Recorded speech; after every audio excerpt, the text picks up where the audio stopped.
எப்பயும் கவர்னர் உள்ள தானே இருப்பாரு. எப்படி நிக்க இப்படின்றலாம் இப்படி இல்லைங்கண்ணா நிற்கிறேன். இங்கே கொஞ்சம் தள்ளிங்க.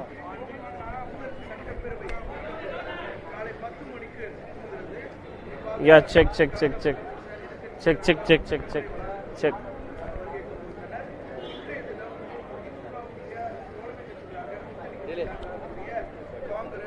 ராதா ஓகே.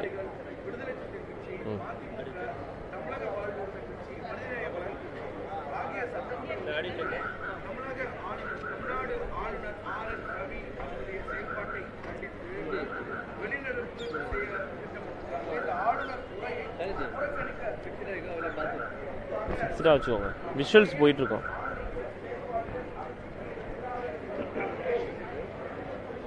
யாராவது வந்தாங்கன்னா முக்கியமான ஆள் வந்தாங்கன்னா மட்டும் திருப்பிக்கலாம்.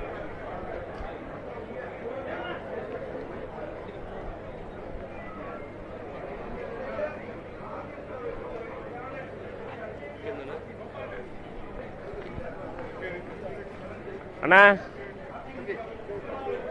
சொல்லுங்க, நீங்க தான் சொல்லணும்.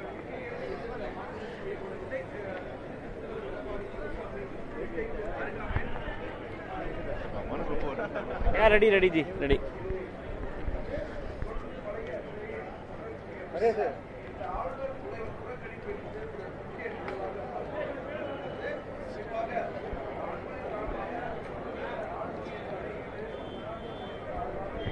கூட்டத்தொடரை பொறுத்தவரை வியாழக்கிழமை வரை நடைபெறும் என்று எதிர்பார்க்கப்படுகிறது. கூட்டத்தொடர் இன்று அலுவல் முடிவடைந்த பிறகு அலுவல் ஆய்வு கூட்டம் என்பது கூடும். அதன் பிறகு எத்தனை நாட்கள் இந்த பேரவை கூட்டத்தொடரை நடத்துவது என்பது குறித்த முடிவு என்பது சபாநாயகரால் மேற்கொள்ளப்படும். தமிழக ஆளுநர் RN ரவி இன்று தன்னுடைய இரண்டாவது அறிக்கையை தொடர்ச்சியாக இந்த ஆளுநர் உரையை தாக்கல் செய்ய இருக்கிறார். மிக முக்கியமாக இந்த உரையில் பல்வேறு முக்கிய அம்சங்கள் இடம்பெறுவதற்கான வாய்ப்புகள் உள்ளதாக கருதப்படுகிறது. புதிய அறிவிப்புகளை தமிழ்நாடு அரசு வெளியிட விரும்பினால் ஆளுநர் உரையில் அது தொடர்பான அம்சங்கள் இடம்பெறுவதற்கான வாய்ப்பு உள்ளது. மிக முக்கியமாக பார்த்தோம் என்றால் தமிழக ஆளுநர் RN ரவியின் உரையை புறக்கணிக்க திமுகவின் கூட்டணி கட்சிகள் தற்போது முடிவினை மேற்கொண்டிருக்கின்றன. CPM CPI உள்ளிட்ட இடதுசாரி கட்சிகள், அதே போல விடுதலை சிறுத்தை கட்சி, மதிமுக உள்ளிட்ட கட்சிகள் ஆளுநர் RN ரவியின் உரையை புறக்கணிக்க கூடும் என்று எதிர்பார்க்கப்படுகிறது. அதே போல தமிழ்நாடு காங்கிரஸ் கமிட்டியும் இதற்கான ஒரு முடிவினை மேற்கொண்டிருப்பதாக தற்போது தகவல்கள் வெளியாகின்றன. பிரதான எதிர்க்கட்சியான அஇஅதிமுகவை பொறுத்தவரை ஆளுநர் உரையில் பங்கேற்பதற்கான வாய்ப்புகள் உள்ளதாக கருதப்படுகிறது. தொடர்ந்து அதாவது ஆளுநர் உரையில் இருக்கக்கூடிய அம்சங்கள் குறித்த விரிவான விளக்கத்தை தன்னுடைய பேட்டியின் வாயிலாக எதிர்க்கட்சித் தலைவர் எடப்பாடி பழனிசாமி பேட்டியின் வாயிலாக தெரிவிப்பார் என்ற ஒரு எதிர்பார்ப்பு இருக்கிறது. சற்று நேரத்துக்கு முன்பாகத்தான் எதிர்க்கட்சி தலைவர் மற்றும் அஇஅதிமுக சட்டமன்ற உறுப்பினர் வந்திருக்கிறார்கள். குறிப்பாக ஆளும் கட்சியோட சட்டமன்ற உறுப்பினர்கள், கூட்டணி கட்சியோட சட்டமன்ற உறுப்பினர்களும் தமிழக சட்டப்பேரவை கூட்டத்தொடரில் பங்கேற்பதற்கு வந்து கொண்டிருக்கிறார்கள். இன்னும் சற்று நேரத்தில் இந்த கூட்டத்தொடர் என்பது தொடங்க இருக்கிறது. அதற்கு முன்னதாக பார்த்தோம் என்றால் அதாவது சென்ட் ஜார்ஜ் கோட்டையில் தமிழக சட்டமன்ற பேரவை வளாகம் அமைந்திருக்கக்கூடிய சென்ட் ஜார்ஜ் கோட்டையில் முதல் முறையாக தமிழக ஆளுநருக்கு கார்ட் ஆஃப் ஆனர், அதாவது காவல்துறையுடைய அணிவகுப்பு மரியாதையை தமிழக காவல்துறையினர் அளிக்க இருக்கிறார்கள். இதற்கு முன்பு பார்த்தோம் என்றால் கடந்த முறை கலைவாணர் அரங்கத்தில் இந்த சட்டமன்ற கூட்டத்தொடர் நடைபெற்ற பொழுது ஆளுநருக்கு அளிக்கப்பட்டதாக கூறப்பட்டாலும் முதல் முறையாக செயின்ட் ஜார்ஜ் கோட்டையில் தமிழக ஆளுநருக்கு வரவேற்பு என்பது அந்த கார்ட் ஆஃப் ஆனர், காவல்துறையுடைய அணிவகுப்பு மரியாதை என்பது வழங்கப்பட இருக்கிறது. இதற்கான ஏற்பாடுகள் என்பது முழுவீச்சில் மேற்கொள்ளப்பட்டிருக்கின்றதா?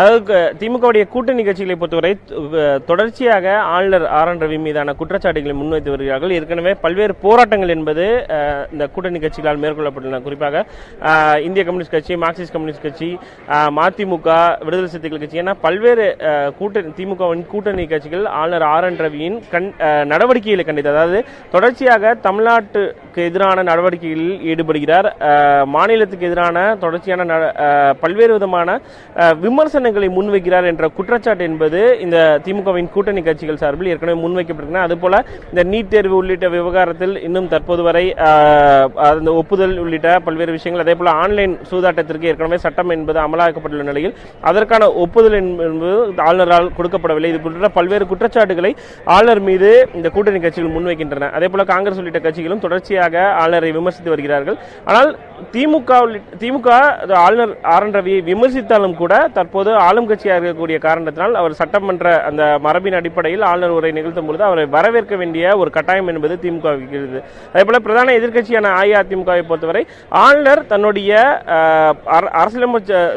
அரசியலமைப்பு சட்டத்துக்கு உட்பட்டு தான் பல்வேறு நடவடிக்கைகளை தொடர்ச்சியாக எடுத்து வருகிறார் என்று அஇஅதிமுக கூறி வரக்கூடிய நிலையில் வழக்கமாக பார்த்தோம் அப்படின்னா ஆளுநர் உரை நிகழ்த்துகிறார் என்றால் எதிர்க்கட்சிகள் தான் புறக்கணிக்கும். ஆனால் இந்த முறை கூட்டணி கட்சிகளான திமுகவின் கூட்டணி கட்சிகள் புறக்கணிக்கின்றன. எதிர்க்கட்சியான அஇஅதிமுக இந்த ஆளுநர் உரையை புறக்கணிக்காமல் பங்கேற்பதற்கான வாய்ப்புகளே அதிகம் இருக்கிறது. தாதா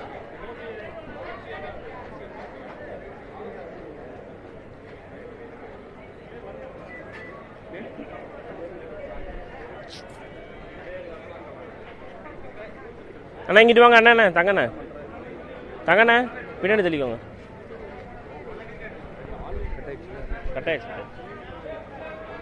சைட் ஓகே.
வாங்க சார் வாங்க.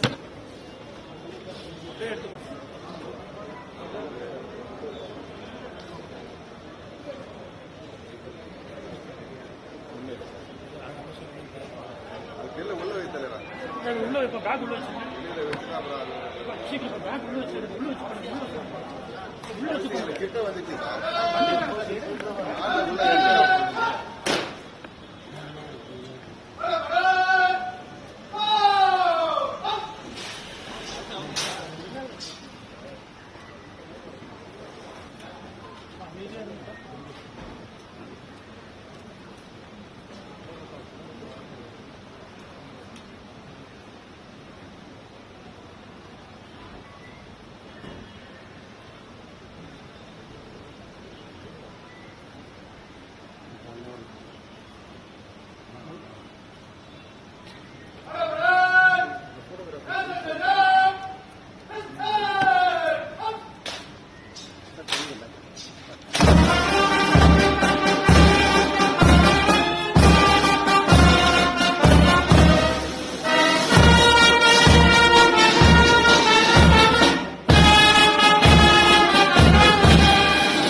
Happy New Year. Happy New Year.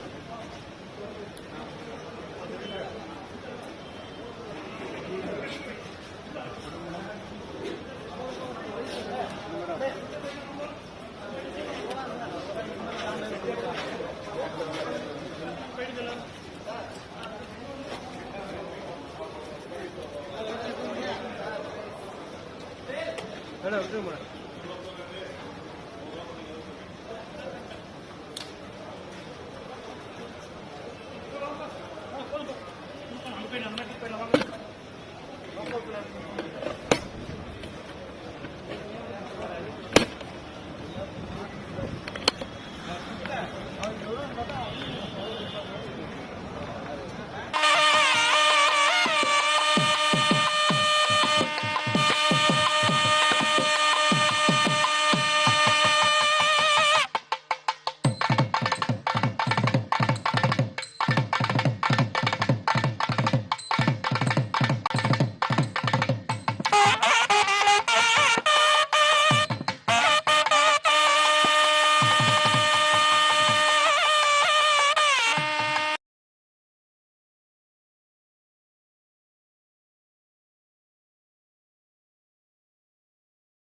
என் எளிய தமிழக சகோதர சகோதரிகளுக்கும் இம்மன்றத்தில் உள்ள அனைவருக்கும் ஆங்கில புத்தாண்டு வாழ்த்துக்களையும் வர திருநாளாம் பொங்கல் திருநாள் வாழ்த்துக்களையும் தெரிவித்து கொள்கிறேன். இந்த புத்தாண்டில் நம்ம மாநிலத்தில் மகிழ்ச்சியும் வளமும் வளர்ச்சியும் மென்மேலும் பெருக்க உள்மாற அந்த வாழ்த்துக்களை தெரிவித்துக் கொள்கிறேன்.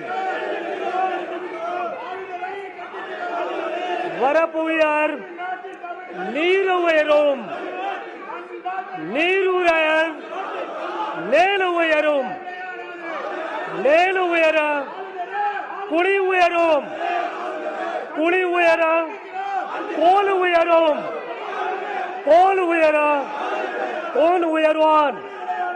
என் அவையாரின் முதுமொழியை சொல்லில் என் உரையை தொடங்குகிறேன்.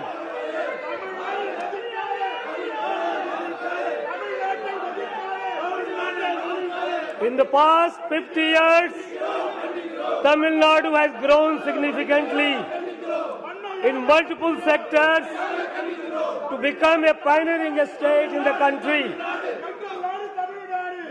During the 1960s, Tamil Nadu was lagging behind in social, economic, educational and health indicators when compared to other bigger states. However, today it stands tall as a leader among all states.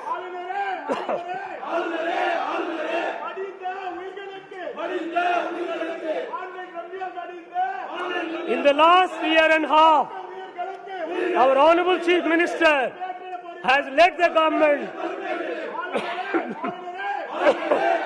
on this development path through his untiring efforts and diligence.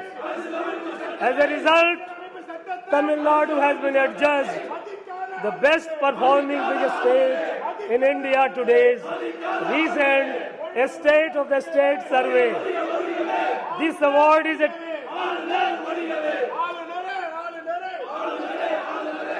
for people of Tamil Nadu to celebrate Pongal in a festive manner.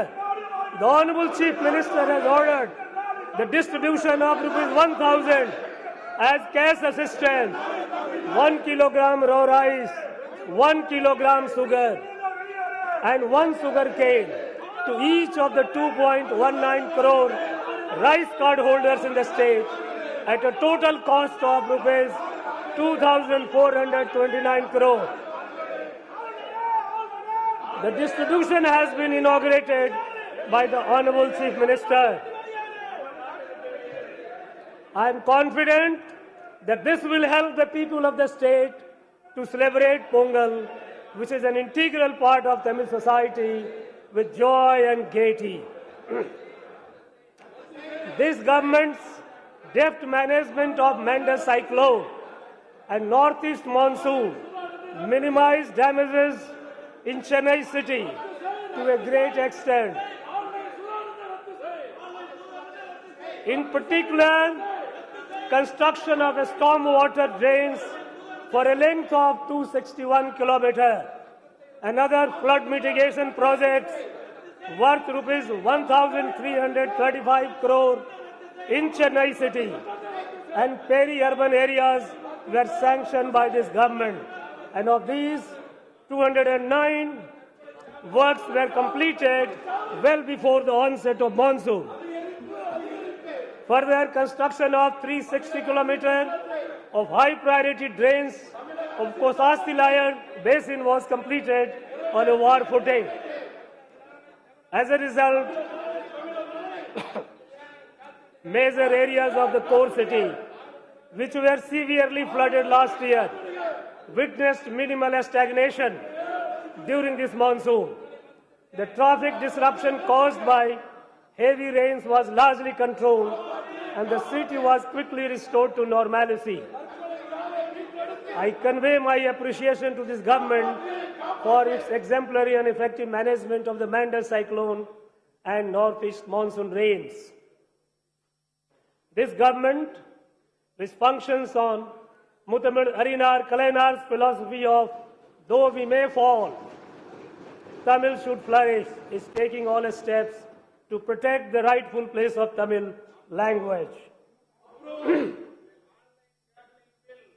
This government will continue to urge that all state languages should be accorded the official language status. Several states, including Tamil Nadu, had joined the GST regime, foregoing their fiscal autonomy on the assurance that their revenues will be protected. However, the anticipated revenues were not realized due to the drastic fall in revenue during the COVID pandemic. In such a scenario, the GST compensation regime has come to an end on 30th June 2022. Since the revenues of states are yet to fully recover from the impact of pandemic, this government urges the Government of India to further extend the GST compensation period by at least 2 more years. This government gives utmost importance to the prompt redressal of public grievances. In line with its commitment to providing good governance in the current year under the Mudalvarin Mugavari scheme, out of 17.70 lakhs petitions received so far, more than 16.28 lakh petitions have been disposed. In order to ensure satisfactory resolution of these petitions, a monitoring unit has been established.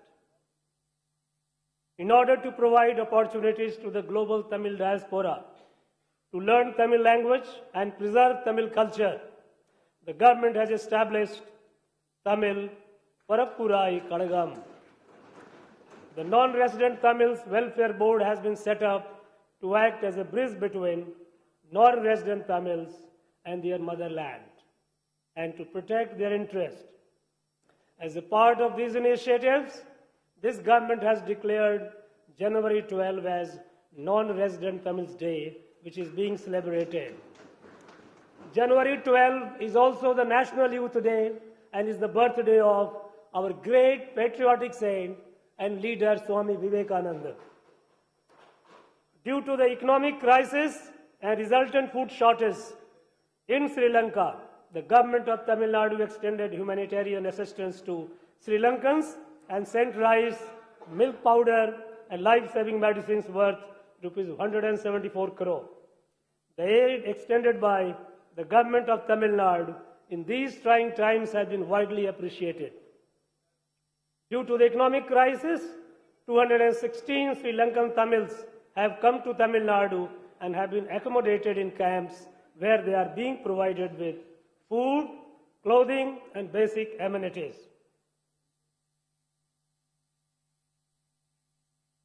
This government is continuously taking measures to prevent drug smuggling, including a stringent enforcement of law and awareness creation among people.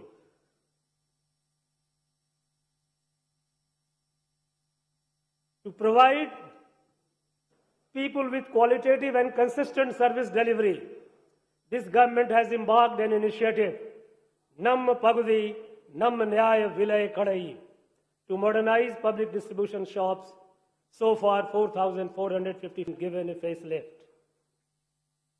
As a result of this government's proactive planning and efforts in desilting waterways and canals, coupled with a favorable monsoon, Mettu Dam was opened 19 days ahead of the scheduled time for Kuruvai cultivation. Further, this government has provided Kuruvai package worth Rs 61.12 crore to farmers. As a result, a record 5.28 lakh acres was brought under Kuruvai paddy cultivation in the Kaveri Delta region. And so far, 36.20 lakh acres have been brought under Samba cultivation throughout the state. This government has announced an increase in procurement price of cow and buffalo milk by rupees 3 per litre without affecting the interest of the consumers. This has benefited 4.20 lakh milk producers in the state. This government accords highest priority for the welfare of fishermen and is proactively undertaking several development schemes.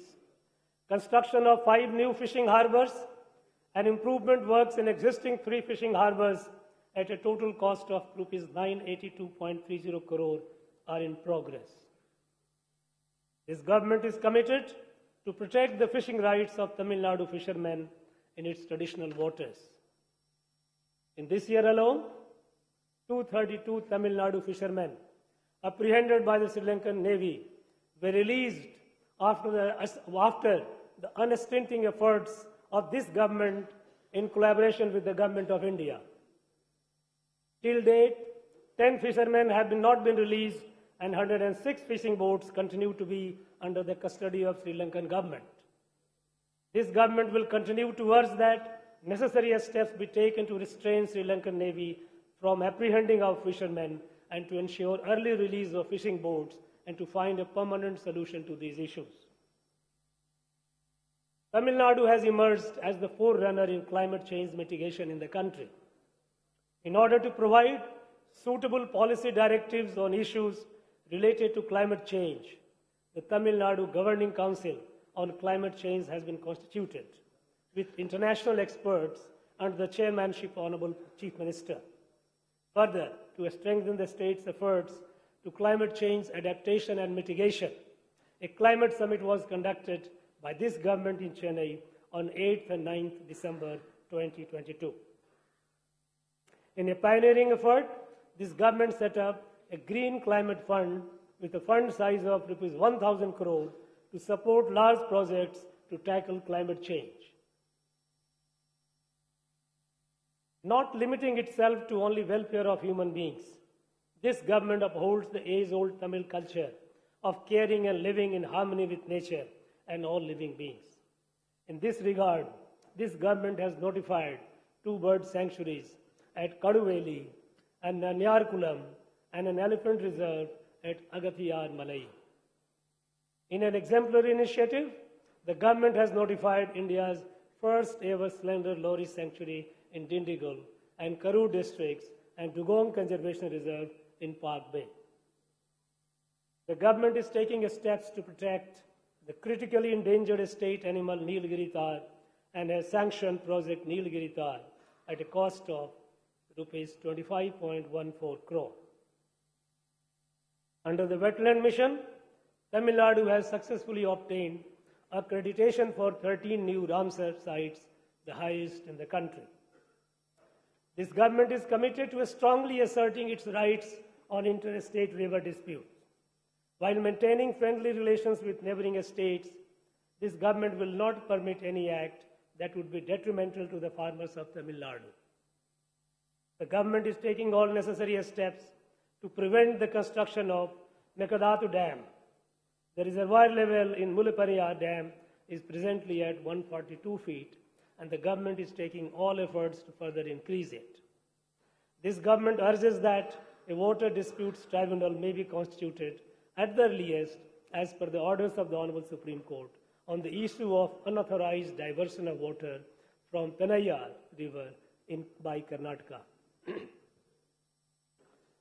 With the objective of ensuring water security in the state, this government has been expeditiously implementing 6 large schemes at a total cost of rupees 1,334.10 crore.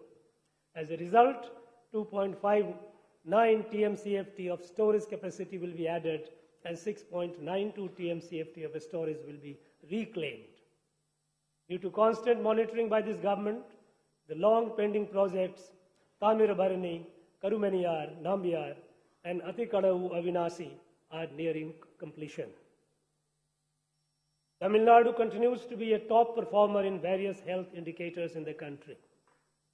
It has substantially reduced the infant mortality rate and maternal mortality ratio and has already achieved the Sustainable Development Goals for the year 2030 in this respect. To address the increasing burden of non-communicable diseases.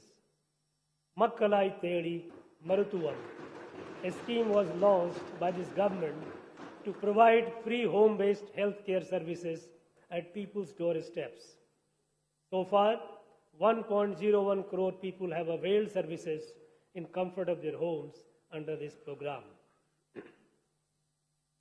This government had launched a noble scheme, Innoir Kapom, Nammai Kakum, Napatetker, a first of its kind initiative in the country to provide free emergency medical care to all during the first 48 hours of an accident occurring in Tamil Nadu.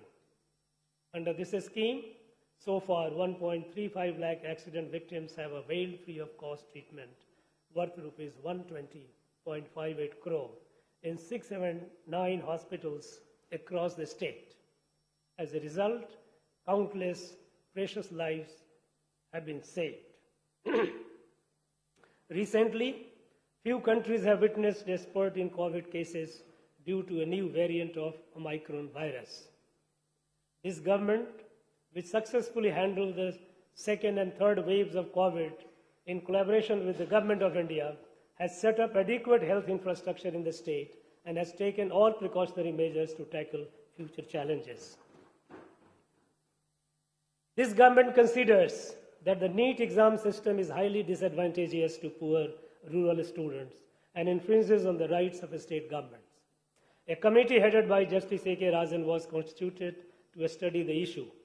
Based on the recommendations of the committee, a draft bill to exempt medical students in Tamil Nadu from NEET exam was passed in the Assembly and sent for presidential assent. Since all clarification requested, the bill have been provided, this government seeks expeditious approval of the same. To bridge learning losses that occurred due to COVID, this government is implementing one of the largest learning outreach programs, Ilam Thedi Kalavi, a path-breaking initiative in the country. With the help of 2 lakh volunteers, this program has benefited over 34 lakh students of classes 1 to 8. A study conducted by the world-renowned research organization JPAL has observed that Ilam Thedi Kalavi has significantly contributed towards the recovery of learning losses of up to 25% in a span of 6 months. I am happy to inform that these results were presented at the Transforming Education Summit held alongside the United Nations General Assembly meetings and were widely appreciated. To ensure that all primary school children are able to read with comprehension and perform basic arithmetic operations by 2025, this government is implementing the Ennum Edudum program. It is the avowed objective of this government to ensure holistic development of every student through quality education. To achieve this objective, Nerasiriyar Anubalagan School Development Scheme has been launched to modernize government schools and upgrade infrastructure over the next 5 years with an allocation of Rs 1,430 crore in the current year. In addition, the Honorable Chief Minister has announced that 7,200 new classrooms will be constructed with an outlay of Rs 1,050 crore. This government has planned to upgrade the 45-year-old Chennai Book Fair to global standards and will organize the Chennai International Book Fair for the first time from 16th to 18th January 2023 with participation from more than 25 countries. The objective of the book fair is to facilitate knowledge and copyright exchange between Tamil publishers and the global publishing industry. To realize Pavinder's dream, when shall we herald the day when the people of 1,000 languages will see the beauty of our mother Tamil and the poems of my Tamil people? The government of Tamil Nadu will provide a special grant to translate acclaimed Tamil literary works into international and other Indian languages. This government is taking steps to provide quality higher education and create a highly qualified and a skilled human resource that would fulfill the needs of a fast-growing nation. To encourage girls students to pursue higher education, this government has launched a landmark scheme, Moovalur Ramamirtham Ammayyar Ninnaiva Pudumai Pen Pittam. Under this scheme, Rs 1,000 is provided every month as cash assistance to all girl students pursuing higher education who have studied in government schools from 6th to 12th standard. In the current academic year, 1,28,780 girl students have benefited through this scheme, and this number is expected to cross 2 lakh before the end of this financial year. As a result of this scheme, the enrollment of girl students from government schools and colleges has increased considerably during the current academic year as compared to the previous academic year. To meet the needs of industry, new courses have been introduced in polytechnic colleges. Further, this government has begun women-friendly diploma courses to increase their employment opportunities. Civil and mechanical engineering diploma courses are being imparted in Tamil medium from the current academic year. For the first time in the country, this government has successfully conducted the International Chess Olympiad in Chennai, which was attended by around 1,800 sportspersons and delegates from over 180 nations. The event was inaugurated by the Honorable Prime Minister of India. The meticulous and efficient organization of the event by the government was lauded by one and all. I appreciate the government of Tamil Nadu for having spectacularly conducted this international event in such a short span of time, much to the acclaim and admiration of the world. The Chief Minister's Cup has been announced by the government to promote sporting events across the state. In these competitions, school and college students, differently abled persons, government servants and public in 5 categories comprising both men and women will take part in various sports competitions, including athletics, football, kabaddi, and silambam. These competitions will be held throughout the state. A Global Technology and Innovation Summit, UMAZIN, will be held for the first time in Chennai in March 2023. It will bring together tech companies, investors, academia, and policymakers on a single platform, and will provide new vigor and fillip to the technology industry. The Noon Meal Scheme, which was introduced by the Justice Party in 1920 in Chennai Corporation, has been expanded over a period of time and has today become a model for the entire country. It has been instrumental in ensuring enrollment and retention of large number of students in schools. Despite having aspirations to learn, many students are unable to concentrate in studies as they come hungry to schools in the morning without eating breakfast. To address this problem, the Chief Minister's breakfast scheme has been launched, which adds a new dimension to the Noon Meal Scheme. In the first phase, this scheme is being implemented in 1,545 government primary schools, benefiting 1.14 lakh students daily. I firmly believe that this scheme will also be a model for the entire nation, similar to the Noon Meal Scheme. The Honorable Chief Minister has set the goal of a $1 trillion economy by the year 2030, with the objective of bringing living standards of people on and making Tamil Nadu the best state across sectors.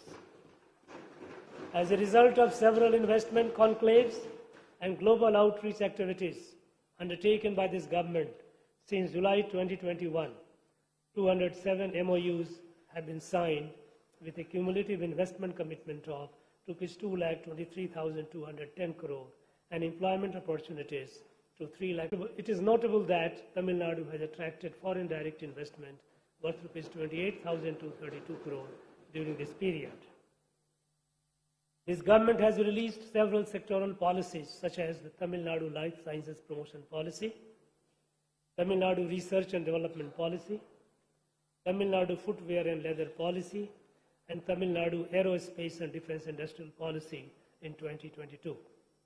Further policies to promote ethanol blending, green hydrogen, and e-vehicles will be released shortly.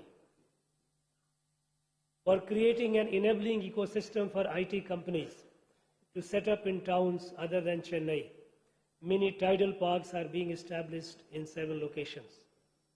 Further, the state's third tidal park will be constructed in Madurai at an estimated cost of Rs 600 crores. The state government has begun preparatory works for setting up a greenfield international airport at Parandur in Kanchipuram district. This will help cater to the growing demand of air traffic, improve livelihood of the locals, and further economic development of the state. The MSME sector, which had been severely affected during COVID, has been a remarkable recovery owing to the multi-pronged interventions of the government. There has been an increase in bank credit to MSME by 20% and in the number of loan accounts by over 19% in the first half of this financial year. After this government assumed office, over 16,000 self-employment projects worth Rs 2,344 crore have been provided assistance. In addition, the government has opened 5 new industrial estates for MSMEs in the current year. The Tamil Nadu Startup and Innovation Mission has created a conducive ecosystem for startups in the state. The number of registered startups in the state has doubled since May 2021. Further, as a first in the country, a special fund of Rs 30 crore has been sanctioned to support SC/ST startups, and this has ensured inclusivity in the state's startup ecosystem. With a view to upgrade the skills and qualifications of our youth to international standards, this government has launched the Non-Mudalavan initiative. To bridge the gap in academia-industry linkage, students are being offered industry-relevant employability-oriented courses and internship programs. As part of this unique initiative, so far, 3 lakh students from engineering colleges have undergone these courses, and another 4.5 lakh students from arts and science colleges will also be benefited. The scheme aims to ensure that students secure employment commensurate with their educational qualifications and are industry ready by the time they complete their studies. This government is fully committed to deliver all basic amenities, improve infrastructure, and alleviate poverty through livelihood promotion schemes in rural areas. The Anait Gram Anna Marumalarchi Tittam has been relaunched by this government to ensure equitable and holistic development of all rural habitations. In 2022-23, works are being undertaken in 2,544 panchayats at a total cost of Rs 1,155 crore. This government has undertaken works to renovate Periyar Ninaiva Samatwapurams, which was established by Mutamil Harinar Kalainar within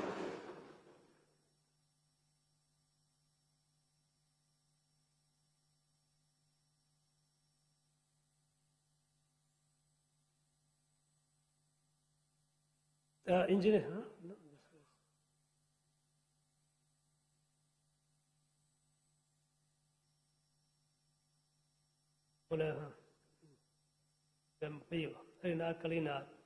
with a lofty vision of fostering communities to live together in unity and brotherhood. In the first phase, 149 Samatwapurams have been taken up for renovation at a cost of Rs 190 crore, and the works will be completed shortly. Similarly, to upgrade infrastructural amenities in urban areas, the Honorable Chief Minister had announced in the previous Assembly session that a length of 20,990 kilometers of urban roads will be developed at a cost of Rs 9,588 crore in the next 4 years. These works are in progress and will be completed at the earliest. The government has sanctioned rupees 122 crore to dispose legacy waste through biomining in an environment-friendly manner, and steps are being taken to reclaim wasteland in 53 sites. So far, 369 acres of land have been reclaimed and are being transformed into green spaces. In order to fulfill the drinking water needs of citizens, this government has sanctioned 103 combined water supply schemes at an estimated cost of rupees 15,734 crore under the Jal Jeevan mission. Further works to ensure drinking water supply in urban areas have been sanctioned at a cost of 3,166 crore under Amrit scheme. As a result, 1.64 crore people across the state will be benefited. With a view to ensure planned urbanization in cities, 6 new urban development authorities have been established. As Chennai and its surrounding areas are developing at a fast pace, it is essential to facilitate economic growth by ensuring provision of basic amenities in such urban agglomerations. Towards this end, this government has announced a 5-fold expansion of the Chennai metropolitan area to 5,904 square kilometers.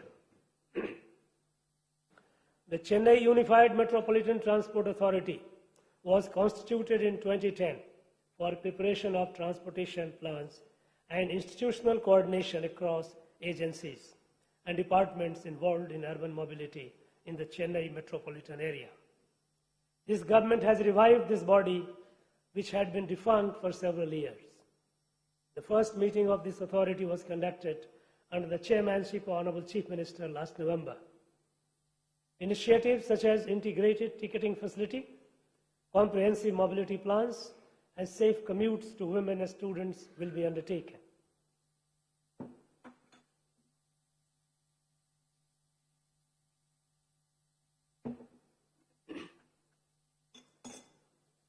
This government recognizes the importance of planned growth in surrounding areas of Chennai to ensure sustainability of the city's fast-paced growth. In this regard, Chennai Metropolitan Development Agency is embarking on a pioneering effort to create a new growth cluster through land pooling in Madampakkam, spanning 600 acres. Land will be pooled with the consent of landowners and classified based on their uses to promote planned development, while ensuring that the benefits of development are shared with the landowners. Majority of the landowners have given their willingness to participate in this project, and the works will be completed shortly. In the next phase, a satellite town is proposed to be created near Mamlapuram along East Coast Road, following the same model.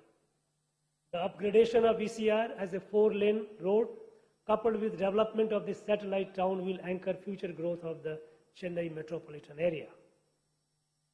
The government is taking several steps to ensure quality and safe road networks across the state, which are imperative for economic growth. This government has sanctioned 2,263 new works under the Comprehensive Road Infrastructure Development Program at a cost of rupees 5,582 crore.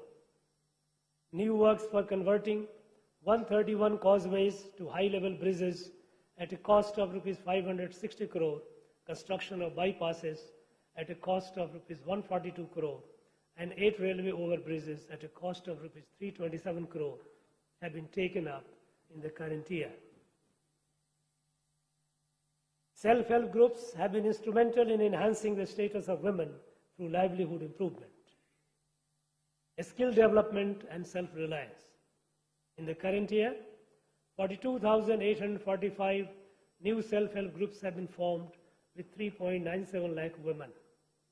So far, bank credit has been given to 3.07 lakh self-help groups to the tune of rupees 16,949 crore in the current financial year.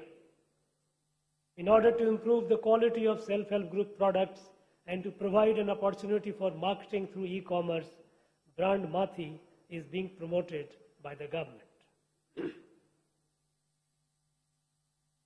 The revolutionary scheme of providing free travel to all women in ordinary town buses has led to not only economic upliftment but also social empowerment of women in the state. On a daily basis, 36 lakh trips are being undertaken by women. A study commissioned by the State Planning Commission has revealed that a woman passenger saves approximately rupees 888 per month as a result of this scheme. This government is committed to replace the existing aged fleet with environment-friendly new green buses.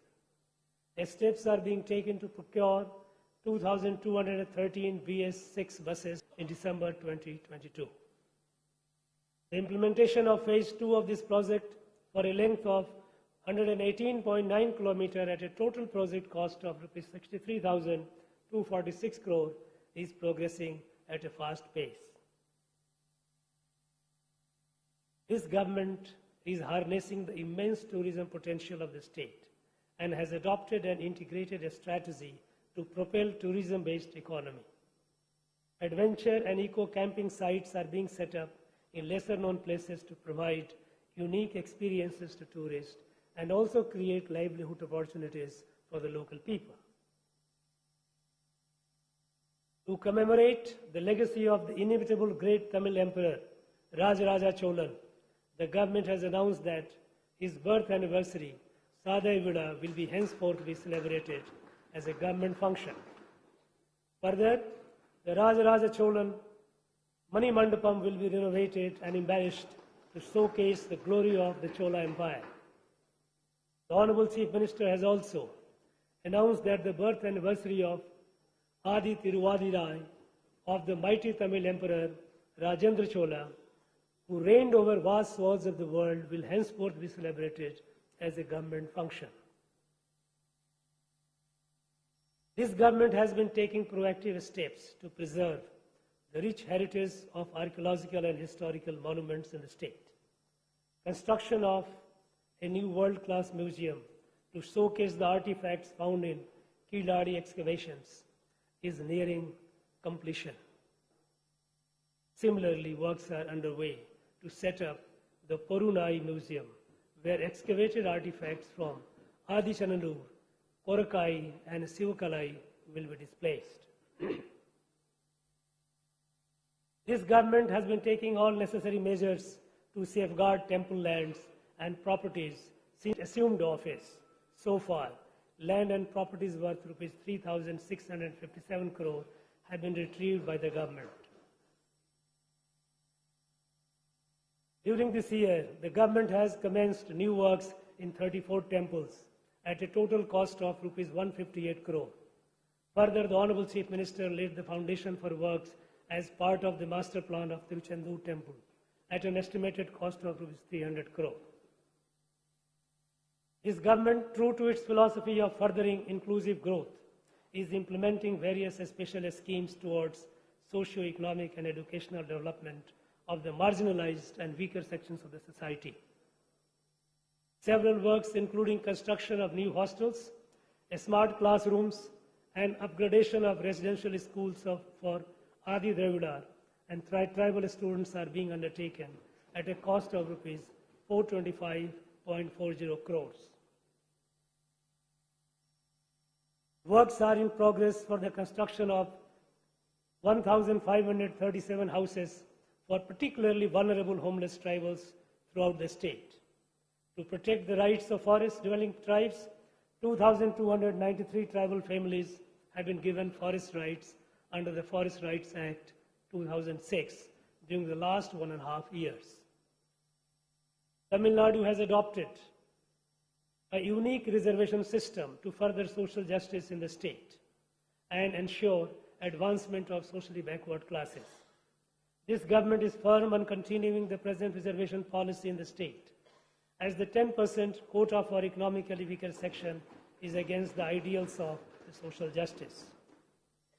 To ensure economic development of socially backward sections of the society, steps are being taken to provide loans worth Rs 210 crore through the Tamil Nadu Backward Classes Economic Development Corporation and Tamil Nadu Minorities Economic Development Corporation. The government is firmly committed to safeguard the rights and interests of minorities in the state. The scheme of providing subsidy to pilgrims undertaking Hajj and Jerusalem pilgrimage will be continued. The upliftment of weaker and marginalized sections of the society is an important objective of this government. The Honorable Chief Minister has ordered that pension for differently abled persons will be enhanced from Rs 1,000 to Rs 1,500 per month and maintenance allowance from Rs 1,500 to Rs 2,000 for severely affected persons with disabilities. The enhanced amounts are being provided at an annual additional cost of Rs 388 crore, benefiting 6.45 lakhs differently abled persons across the state. This government has announced an increase in dearness allowance from 34% to 38%, effective from 1st of January 2023, keeping in mind the welfare of government employees. This will benefit around 16 lakh government employees, teachers, pensioners, and family pensioners. This will result in an additional expenditure of Rs 2,359 crore per annum. The process of receiving life certificates for pensioners has been digitized and made easier, allowing the pensioners to avail this service from the comfort of their home. Since this government took office, in 2021, the state was severely affected by heavy flooding and rains, and normal life was disrupted. Based on the learnings of that disaster, this government has effectively managed the recent cyclone and rains.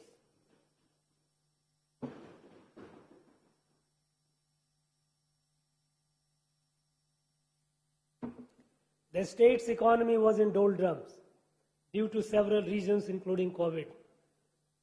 Within the last year and a half, due to the economic reforms, welfare schemes, and development works carried out by this government, the economy has been revived and the state has been marching ahead in the path of development.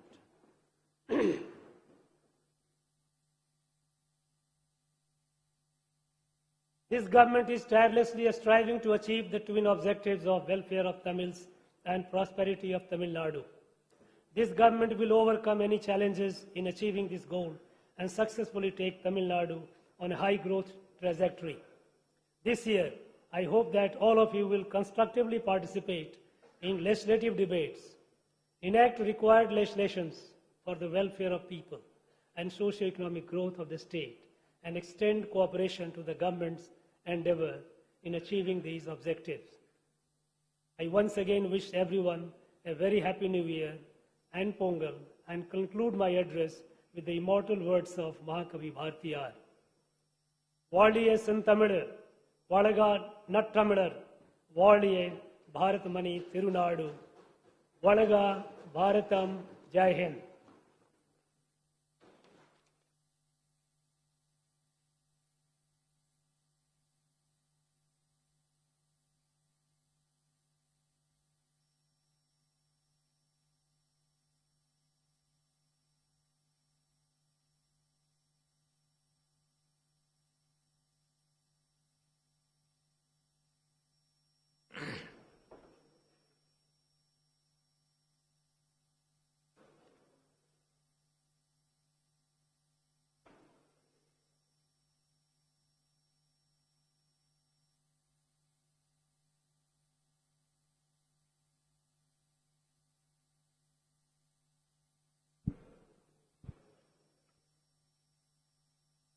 மாண்புமிகு சட்டமன்ற பேரவை உறுப்பினர்களே வணக்கம். இம்மாமன்றத்தின் 2023ஆம் ஆண்டுக்கான சட்டமன்ற பேரவையின் முதல் கூட்டத்தில் என் உரையை ஆற்றுவதில் பெரும் மகிழ்ச்சி அடைகிறேன். தமிழ்நாட்டு மக்களுக்கும் இம்மாமன்றத்தின் அனைத்து உறுப்பினர்களுக்கும் எனது புத்தாண்டு மற்றும் தமிழர் திருநாளான பொங்கல் நல்வாழ்த்துக்களையும் தெரிவித்துக் கொள்கிறேன். இந்த புத்தாண்டில் நம் மாநிலத்தில் மகிழ்ச்சியும் வளமும் வளர்ச்சியும் மென்மேலும் பெருக என் உளமார்ந்த வாழ்த்துக்களை தெரிவித்துக் கொள்கிறேன். கடந்த 50 ஆண்டுகளாக பல்வேறு துறைகளில் தமிழ்நாடு நமது நாட்டில் உள்ள மாநிலங்களில் முன்னோடி மாநிலமாக பெரும் வளர்ச்சி கண்டுள்ளது. 1960களில் இந்தியாவின் மற்ற பெரிய மாநிலங்களோடு ஒப்பிடும்போது சமூக பொருளாதார கல்வி மருத்துவ குறியீடுகளில் பின்தங்கி இருந்த தமிழ்நாடு இன்று அனைத்து மாநிலங்களுக்கும் முன்னோடியாக உயர்ந்து நிற்பதற்கு முழு முதற் காரணம் இக்காலகட்டத்தில் சமூக நீதி, சமத்துவம், சுயமரியாதை, பகுத்தறிவு ஆகிய கொள்கைகளை அடித்தளமாக கொண்டு இங்கு கட்டமைக்கப்பட்டுள்ள மிகச்சிறந்த ஆட்சி முறையே அனைவரையும் உள்ளடக்கிய இந்த வளர்ச்சி கோட்பாட்டின் விளைவாகவே பிரதமரின் பொருளாதார ஆலோசனை குழு அண்மையில் மாநிலங்களின் வளர்ச்சி நிலை குறித்து ஆய்வு செய்து வெளியிட்டுள்ள சமூக வளர்ச்சி குறியீட்டு அறிக்கையில் சோசியல் ப்ராக்ரஸ் இண்டெக்ஸ் 63.3 புள்ளிகளை பெற்று இந்தியாவின் பெரிய மாநிலங்களில் தமிழ்நாடு முதலிடம் பெற்றுள்ளது. சமுதாயத்தில் ஒடுக்கப்பட்டோர், விளிம்பு நிலையில் உள்ளோர், பிற்படுத்தப்பட்டோர் போன்றோருக்கு அதிகாரம் அளித்து அவர்களின் நலன் காத்துள்ள இந்த திராவிட வளர்ச்சி பாதையில் இந்த அரசு மேலும் உத்வேகத்தோடு தொடர்ந்து பீடு நடை போடும். இந்த வளர்ச்சி பயணத்தில் கடந்த 1.5 ஆண்டுகளாக நமது மாண்புமிகு முதலமைச்சர் அவர்கள் அயராது உழைப்போடும் அக்கறையோடும் இந்த அரசை வழிநடத்தி வந்துள்ளார்கள். இந்த வகையில் அண்மையில் இந்தியா டுடே பத்திரிகை நடத்திய மாநிலங்களின் நிலை என்ற ஆய்வு சிறப்பாக செயல்படும் பெரிய மாநிலங்களில் முதன்மை மாநிலம் தமிழ்நாடு என்று முடிவு செய்துள்ளது. இந்த சாதனை நம் மாண்புமிகு முதலமைச்சர் அவர்களின் ஆற்றல் மிக்க தலைமைக்கும் சமூக நீதியையும் அனைவரையும் உள்ளடக்கிய வளர்ச்சியையும் அடிப்படையாக கொண்ட திராவிட மாடல் ஆட்சிக்கும் அளிக்கப்பட்டுள்ள நற்சான்றாகும். திராவிட மாடல் ஆட்சிக்கும் அளிக்கப்பட்டுள்ள நற்சான்றாக இந்தியாவே இதை ஏற்றுக்கொள்கின்ற வகையில் உள்ளது. தமிழ்நாட்டில் பொங்கல் பண்டிகையை மக்கள் சிறப்பாக கொண்டாடும் விதமாக 2429 கோடி ரூபாய் செலவில் 2.19 கோடி அரிசி அட்டைதாரர்கள் பயனடையும் வகையில் ஒவ்வொரு அரிசி அட்டைதாரருக்கும் 1000 ரூபாயும் 1 கிலோ பச்சரிசியும் 1 கிலோ சர்க்கரையும் 1 முழு செங்கரும்பும் வழங்கிட மாண்புமிகு முதலமைச்சர் அவர்கள் ஆணையிட்டு இன்று அதனை தொடங்கி வைத்துள்ளார்கள். தமிழ்நாட்டு மக்கள் அனைவரும் உவகையுடன் தமிழர் திருநாளை கொண்டாடிட இது பெரிதும் உதவும் என நான் நம்புகிறேன். மாண்டஸ் புயல் வடகிழக்கு பருவமழையை அரசு சிறந்த முறையில் கையாண்டதால் சென்னை மாநகரில் அதன் தாக்கம் மிக குறைந்த அளவிலேயே இருந்தது. குறிப்பாக சென்னை மற்றும் புறநகர் பகுதிகளில் மழைக்காலம் தொடங்குவதற்கு முன்னரே 261 கிலோமீட்டர் நீளமுள்ள மழைநீர் கால்வாய்கள் மற்றும் இதர வெள்ளத்தடுப்பு திட்டங்களுக்காக 1335 கோடி ரூபாய் அரசால் ஒதுக்கீடு செய்யப்பட்டு அதில் 200 கிலோமீட்டர் நீளமுள்ள கால்வாய்கள் கட்டி முடிக்கப்பட்டுள்ளன. மேலும் கொசத்தலை ஆற்றில் 360 கிலோமீட்டர் நீளத்திற்கு மிக முக்கிய மழைநீர் கால்வாய்கள் போர்க்கால அடிப்படையில் கட்டமைக்கப்பட்டுள்ளன. இதன் விளைவாக கடந்த காலங்களில் அதிக அளவில் மழை வெள்ள பாதிப்பிற்கு உள்ளான சென்னை மாநகரின் முக்கியமான பகுதிகள் இந்த பருவமழை காலத்தில் மிக குறைந்த அளவிலேயே பாதிப்படைந்தன. மழை வெள்ளத்தின் காரணமாக ஏற்படக்கூடிய போக்குவரத்து நெரிசலும் பெருமளவு குறைக்கப்பட்டு மாநகரம் உடனடியாக இயல்பு நிலைக்கு திரும்பியது. மாண்டஸ் புயலையும் வடகிழக்கு பருவமழையையும் மிகச்சிறப்பாக கையாண்ட இந்த அரசுக்கு எனது பாராட்டுகளை தெரிவித்துக் கொள்கிறேன். வீழ்வது நாமாக இருப்பினும் வாழ்வது தமிழாக இருக்கட்டும் என்ற முத்தமிழறிஞர் கலைஞர் அவர்களின் கொள்கை நிலைப்பாட்டுடன் செயல்படும் இந்த அரசு தமிழ் மொழியின் உரிமையை காக்க அனைத்து நடவடிக்கைகளையும் மேற்கொண்டு வருகிறது. அலுவல் மொழி பயன்பாடு தொடர்பாக தமிழ் உள்ளிட்ட மாநில மொழிகளின் நலனுக்கு குந்தகம் விளைவிக்கும் முயற்சிகளுக்கு எதிராக ஏற்கனவே இந்த மாமன்றத்தில் தீர்மானம் நிறைவேற்றப்பட்டுள்ளது. அனைத்து மாநில மொழிகளையும் அலுவல் மொழியாக அறிவிக்க வேண்டும் என்று இந்த அரசு தொடர்ந்து வலியுறுத்தும். மாநிலங்களின் வருவாய் பாதுகாக்கப்படும் என்று அளிக்கப்பட்ட வாக்குறுதியின் அடிப்படையில் தமிழ்நாடு உள்ளிட்ட பல மாநிலங்கள் தங்களது வரி விதிக்கும் அதிகாரத்தை விட்டுக் கொடுத்து சரக்கு மற்றும் சேவை வரி முறையில் இணைந்தன. ஆனால் கோவிட் பெருந்தொற்று காலத்தில் வரி வளர்ச்சி வீழ்ச்சியடைந்ததால் மாநிலங்களின் வருவாய் எதிர்பார்த்த அளவில் இல்லை. இந்நிலையில் 30/6/2022 நாளுடன் சரக்கு மற்றும் சேவை வரி இழப்பீடு வழங்கும் காலம் முடிவடைந்துள்ளது. கோவிட் பெருந்தொற்றின் தாக்கத்தில் இருந்து மாநிலங்களின் வருவாய் இன்னும் முழுமையாக மீளாத நிலையில் இழப்பீடு வழங்கும் காலத்தினை குறைந்தபட்சம் மேலும் 2 ஆண்டுகளுக்காவது நீட்டிக்க வேண்டும் என்று ஒன்றிய அரசை இந்த அரசு வலியுறுத்துகின்றது. பொதுமக்களின் குறைகளை உடனுக்குடன் தீர்த்து நல்லாட்சியை வழங்கிட இந்த அரசு மிகுந்த முக்கியத்துவம் அளித்து வருகின்றது. நடப்பாண்டில் முதல்வரின் முகவரி திட்டத்தின் கீழ் இதுவரை பெறப்பட்டுள்ள 17,70,000 மனுக்களில் 16,28,000க்கும் மேலான மனுக்களுக்கு தீர்வு காணப்பட்டுள்ளது. இந்த மனுக்கள் மீது திருப்திகரமான முறையில் தீர்வுகள் காணப்படுவதை உறுதி செய்திட கண்காணிப்பு பிரிவு ஒன்று அமைக்கப்பட்டுள்ளது. உலகெங்கும் விரவியுள்ள தமிழர்களுக்கு தமிழ் மொழியை கற்பதற்கான வாய்ப்புகளை ஏற்படுத்தவும் தமிழ் பண்பாட்டினை பேணி காக்கவும் தமிழ் பரப்புரை கழகம் உருவாக்கப்பட்டுள்ளது. மேலும் அயலக தமிழர்களுக்கும் தாய் தமிழ்நாட்டிற்கும் ஒரு பாலமாக இயங்குவதற்கும் அவர்களின் நலனை காப்பதற்கும் அயலக தமிழர் நல வாரியம் அமைக்கப்பட்டுள்ளது. இம்முயற்சிகளின் ஒரு பகுதியாக ஆண்டுதோறும் ஜனவரி 12ஆம் நாள் அயலக தமிழர் தினமாக இந்த அரசால் அறிவிக்கப்பட்டு கொண்டாடப்பட்டு வருகிறது. இலங்கையில் ஏற்பட்ட பொருளாதார நெருக்கடியினால் உணவு பற்றாக்குறையினால் பாதிக்கப்பட்ட இலங்கை மக்களுக்கு மனிதாயமான அடிப்படையில் 174 கோடி ரூபாய் மதிப்புள்ள அரிசி, பால் பவுடர், உயிர்காக்கும் மருந்துகள் ஆகியவற்றை இந்த அரசு வழங்கியது. இக்கட்டான சூழலில் உதவிக்கரம் நீட்டிய தமிழ்நாடு அரசின் இந்த நடவடிக்கையை அனைவரும் பாராட்டியுள்ளனர். இக்காலகட்டத்தில் பொருளாதார நெருக்கடி காரணமாக 216 இலங்கை தமிழர்கள் தமிழ்நாட்டிற்கு வந்துள்ளனர். அவர்களை முகாம்களில் தங்க வைத்து தேவையான உணவு, உடை, அடிப்படை வசதிகள் போன்றவை வழங்கப்படுகின்றன. மாநிலத்தில் சட்ட ஒழுங்கை நிலைநாட்டிட இந்த அரசு உயர் முன்னுரிமை அளிக்கின்றது. வன்முறையில்லா ஒரு அமைதி பூங்காவாக தமிழ்நாடு தொடர்ந்து திகழ்வதற்கு தேவையான அனைத்து நடவடிக்கைகளையும் இந்த அரசு மேற்கொண்டு வருகிறது. நம் இளைய தலைமுறையின் எதிர்காலத்தின் மீது அக்கறை கொண்டு போதைப் பொருட்களின் விநியோகத்தையும் பயன்பாட்டையும் இரும்பு கரம் கொண்டு ஒடுக்க மாண்புமிகு முதலமைச்சர் அவர்கள் உறுதியாக உள்ளார். போதைப் பொருட்களின் கடத்தல் தடுப்பு சட்டங்களை தீவிரமாக அமுல்படுத்துவதில் மக்களிடையே விழிப்புணர்வை ஏற்படுத்தல் போன்ற நடவடிக்கைகளை இந்த அரசு தொடர்ந்து மேற்கொண்டு வருகின்றது. மக்களுக்கு சீராகவும் சிறப்பாகவும் சேவைகளை வழங்கும் எழில் கூடங்களாக பொது விநியோக கடைகளை மாற்றி அமைத்திட இந்த அரசு நம்ம பகுதி நம்ம நியாய விலைக் கடை என்ற புதிய முயற்சியை தொடங்கியுள்ளது. இத்திட்டத்தின் கீழ் இதுவரை 4455 பொது விநியோக கடைகள் மேம்படுத்தப்பட்டுள்ளன. நீர்நிலைகளையும் கால்வாய்களையும் முன்கூட்டியே திட்டமிட்டு தூர்வாருவதில் முனைப்பான முயற்சிகளை இந்த அரசு மேற்கொண்டதாலும் நல்ல பருவமழை பெய்ததாலும் குறுவை சாகுபடிக்கு மேட்டூர் அணை உரிய காலத்திற்கு 19 நாட்கள் முன்னதாகவே திறக்கப்பட்டது. மேலும் உழவர்களுக்கு 61 கோடியே 12 லட்சம் மதிப்பிலான குறுவை தொகுப்பை இந்த அரசு வழங்கியுள்ளது. இவை காரணமாக காவிரி டெல்டா பகுதியில் 5,28,000 ஏக்கர் பரப்பில் குறுவை நெல் சாகுபடி செய்து வரலாற்று சாதனை படைக்கப்பட்டதோடு மாநிலத்தில் சம்பா சாகுபடி இதுவரை 36,20,000 ஏக்கர் பரப்பில் மேற்கொள்ளப்பட்டுள்ளது.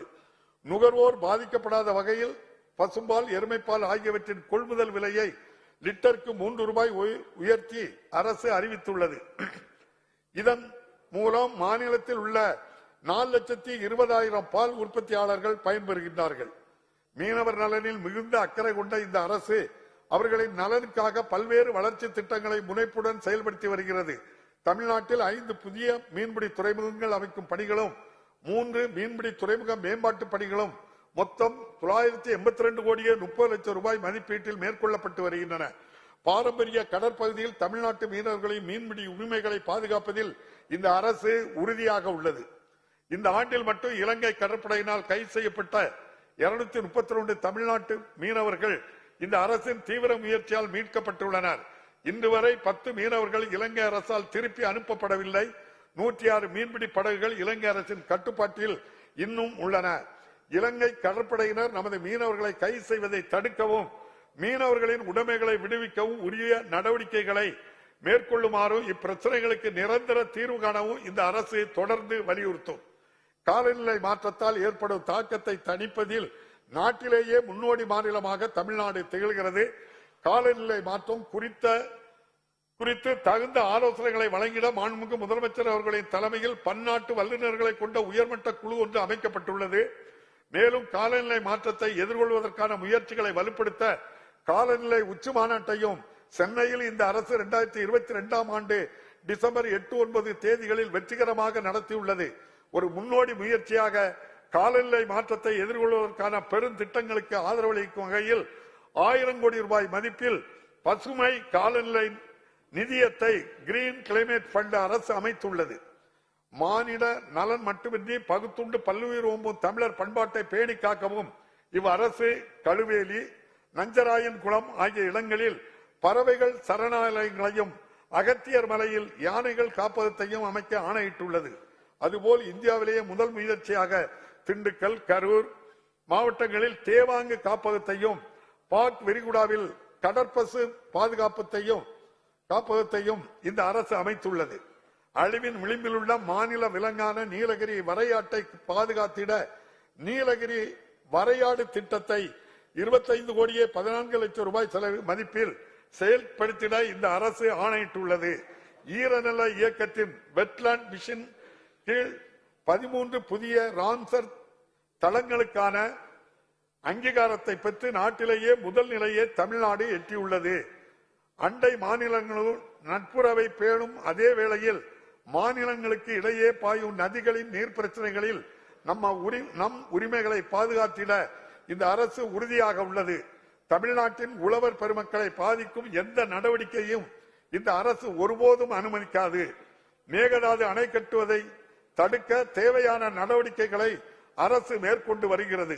முல்லை பெரியாறு அணையில் 142 உயரத்திற்கு நீர் தேக்கப்பட்டுள்ளதோடு அணையின் உயரத்தை மேலும் உயர்த்த அனைத்து முயற்சிகளையும் இந்த அரசு மேற்கொண்டு வருகிறது. பெண்ணையாற்றில் இருந்து கர்நாடக மாநிலம் அனுமதியின்றி தண்ணீரை திசை திருப்பும் பிரச்சனையில் மாண்புவகை உச்சநீதிமன்றத்தின் உத்தரவுப்படி நதிநீர் தீர்ப்பாயத்தை விரைந்து அமைத்திட இந்த அரசு வலியுறுத்துகிறது. மாநிலம் முழுவதும் நீர் பாதுகாப்பை உறுதி செய்யும் வகையில் 1334.10 கோடி ரூபாய் மதிப்பீட்டிலான 6 பெருந்திட்டங்களை இந்த அரசு விரைந்து செயல்படுத்தி வருகிறது. இதன் பயனாக 2.59 டிஎம்சி அளவிற்கு கூடுதல் நீரை சேமிக்கவும் 6.92 டிஎம்சி நீரை திரும்ப மீட்டெடுக்கவும் இயலும். அரசின் தொடர் கண்காணிப்பின் விளைவாக நீண்ட காலமாக நிலுவையில் உள்ள தாமிரபரணி, கருமேனியாறு, நம்பியாறு திட்டம் மற்றும் அத்திக்கடவு, அவிநாசி திட்ட பணிகள் முடிவடையும் தருவாயில் உள்ளன. நாட்டிலேயே பல்வேறு சுகாதார குறியீடுகளில் தமிழ்நாடு தொடர்ந்து முன்னிலை வகித்து வருகின்றது. குழந்தை இறப்பு வீதம், தாய்மார்களின் இறப்பு வீதத்தை பெருமளவில் குறைத்துள்ளது. 2030 ஆண்டில் எட்டப்பட வேண்டிய நீடித்த நிலையான வளர்ச்சி இலக்குகளை தமிழ்நாடு ஏற்கனவே எட்டியுள்ளது. அதிகரித்து வரும் தொற்று அல்லாத நோய்களின் பாதிப்பை போக்கும் வகையில் மக்களின் வீட்டிற்கே சென்று கட்டணமின்றி மருத்துவ சேவைகளை வழங்குவதற்காக மக்களை தேடி மருத்துவம் என்ற முன்னோடி திட்டத்தை இந்த அரசு தொடங்கியுள்ளது. இத்திட்டத்தின் கீழ் இதுவரை 1,00,00,000 மக்கள் தங்கள் வீட்டிலேயே சிகிச்சை பெற்று பயனடைந்துள்ளனர். தமிழ்நாட்டில் விபத்து நேர்ந்த முதல் 48 மணி நேரத்தில் அவசர மருத்துவ சேவையை அனைவருக்கும் கட்டணமின்றி வழங்குவதற்காக நாட்டிலேயே முதன்முறையாக இன்னுயிர் காப்போம் நம்மை காக்கும் 48 என்ற உன்னத திட்டத்தை இந்த அரசு அறிமுகப்படுத்தியுள்ளது. மாநிலம் உள்ள 679 மருத்துவமனைகளில் இதுவரை 1,35,000 விபத்துக்குள்ளானவர்களுக்கு 120 கோடியே 58 லட்சம் ரூபாய் மதிப்பிலான சிகிச்சைகள் எவ்வித கட்டணமும் இன்றி வழங்கப்பட்டுள்ளன. இத்திட்டத்தின் மூலம் எண்ணற்ற விலை மதிப்பில்லா உயிர்கள் காக்கப்பட்டுள்ளன. அண்மையில் சில நாடுகளில் ஒமிக்ரானின் உருமாறிய ஒரு புதிய வகை வைரஸ் காரணமாக கோவிட் தொற்று வேகமாக பரவி வருகிறது. கோவிட் பெருந்தொற்றின் 2வது 3வது அலைகளை வெற்றிகரமாக எதிர்கொண்ட இந்த அரசு மாநிலத்தில் போதிய மருத்துவ கட்டமைப்புகளை தயார் நிலையில் வைத்து எதிர்வரக்கூடிய சவால்களை எதிர்கொள்ள தேவையான அனைத்து தடுப்பு நடவடிக்கைகளையும் மேற்கொண்டுள்ளது. நீட் தேர்வு முறையானது கிராமப்புற ஏழை மாணவர்களை மிகவும் பாதிப்பதாகவும் மாநில அரசுகளின் உரிமைகளை பறிப்பதாகவும் அமைந்துள்ளது என்பதை கருத்தில் கொண்டு இது குறித்து ஆய்வு செய்வதற்காக நீதியரசர் A.K. ராஜன் அவர்களின் தலைமையில் ஒரு குழுவை அமைத்து அந்த குழுவின் பரிந்துரைகளின் அடிப்படையில் நீட் தேர்வில் இருந்து தமிழ்நாட்டில் மருத்துவ மாணவர் சேர்க்கைக்கு விலக்கு அளிப்பதற்கான சட்ட முன்வடிவை இந்த சட்டமன்றத்தில் நிறைவேற்றி குடியரசுத் தலைவரின் ஒப்புதலுக்கு அனுப்பி வைத்துள்ளோம். இச்சட்டம் குறித்து கோரப்பட்ட விளக்கங்கள், அனைத்தும் வழங்கப்பட்டுள்ள நிலையில் இந்த சட்ட முன்வடிவிற்கான ஒப்புதலை விரைந்து வழங்க இந்த அரசு வலியுறுத்துகிறது.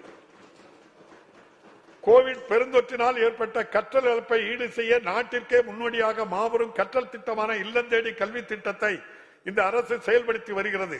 2 லட்சம் தன்னார்வலர்களின் உதவியுடன் 1 முதல் 8ஆம் வகுப்பு வரை பயிலும் 34 லட்சம் மாணவர்கள் இத்திட்டத்தினால் பயன்பெறுகின்றனர். சர்வதேச அளவில் புகழ்பெற்ற ஆராய்ச்சி நிறுவனமான ஜேபால் மேற்கண்ட ஆய்வின்படி 6 மாதங்களில் ஒட்டுமொத்த கற்றல் இழப்பில் 25% வரை ஈடு செய்யப்பட்டுள்ளதில் இல்லம் தேடி கல்வி திட்டம் பெரும் பங்கை ஆற்றியுள்ளது என்று கண்டறியப்பட்டுள்ளது. ஐக்கிய நாடுகள் சபை கூட்டங்களுடன் நடத்தப்பட்ட கல்வி மாற்றம் உச்சி மாநாட்டில் இந்த ஆய்வின் முடிவுகள் சமர்ப்பிக்கப்பட்டு அனைவராலும் பாராட்டப்பட்டதை நான் மகிழ்ச்சியுடன் தெரிவித்துக் கொள்கிறேன். 2025ஆம் ஆண்டுக்குள் தொடக்க பள்ளியில் பயிலும் அனைத்து குழந்தைகளும் புரிதலுடன் படிக்கவும் எண்கணிதத்தில் திறன் பெறுவதற்கும் எண்ணும் எழுத்தும் திட்டமும் செயல்படுத்தப்படுகிறது. அனைவருக்கும் தரமான கல்வி வழங்குவதன் மூலம் ஒவ்வொரு மாணவரையும் முழுமையான வளர்ச்சி அடைய செய்வதே இந்த அரசின் முக்கிய குறிக்கோள் ஆகும். இந்த நோக்கத்தை எய்திட அடுத்த 5 ஆண்டுகளில் அரசு பள்ளிகளை நவீனப்படுத்தி கட்டமைப்பை மேம்படுத்துவதற்காக பேராசிரியர் அன்பழகன் பள்ளி மேம்பாட்டு திட்டம் தொடங்கப்பட்டுள்ளது. நடப்பாண்டில் இத்திட்டத்திற்கு 1430 கோடி ரூபாய் ஒதுக்கீடு செய்யப்பட்டுள்ளது. மேலும் 7200 புதிய வகுப்பறைகள் 1050 கோடி ரூபாய் செலவில் கட்டப்படும் என்று மாண்புமிகு முதலமைச்சர் அவர்கள் அறிவித்துள்ளார்கள். 45 ஆண்டுகளாக நடத்தப்பட்டு வரும் சென்னை புத்தக கண்காட்சியை உலகத்திற்கு இவ்வாண்டு உலகத்தரத்திற்கு உயர்த்தும் வகையில் முதன்முறையாக சென்னை பன்னாட்டு புத்தக கண்காட்சியை 16/1/2023 முதல் 18/1/2023 வரை நடத்த தமிழ்நாடு அரசு திட்டமிட்டுள்ளது. இதில் 25க்கும் மேற்பட்ட நாடுகள் பங்கேற்க உள்ளன. தமிழ் பதிப்பாளர்களுக்கும் உலகளாவிய பதிப்பக துறைக்கும் இடையே அறிவு பரிமாற்றம், பதிப்புரிமை பரிமாற்றம் ஆகியவற்றை ஊக்குவிப்பதே இந்த புத்தக கண்காட்சியின் நோக்கமாகும். தாயெழில் தமிழை என்ற தமிழரின் கவிதை தன்னை 1000 மொழியிற் காணும் நாள் எந்நாளோ என்ற பாவேந்தரின் கனவை நனவாக்கும் வகையில் தமிழ் இலக்கியத்தில் உள்ள சிறந்த படைப்புகளை உலக மொழிகளில் பிற இந்திய மொழிகளிலும் மொழிபெயர்க்க ஒரு சிறப்பு நல்கையை ஸ்பெஷல் கிராண்ட் தமிழ்நாடு அரசு வழங்கும். தரமான உயர்கல்வியை வழங்கி நாட்டின் வளர்ச்சிக்கு அத்தியாவசியமான ஆற்றல் மிக்க மனித வளத்தை உருவாக்க இந்த அரசு முனைந்துள்ளது.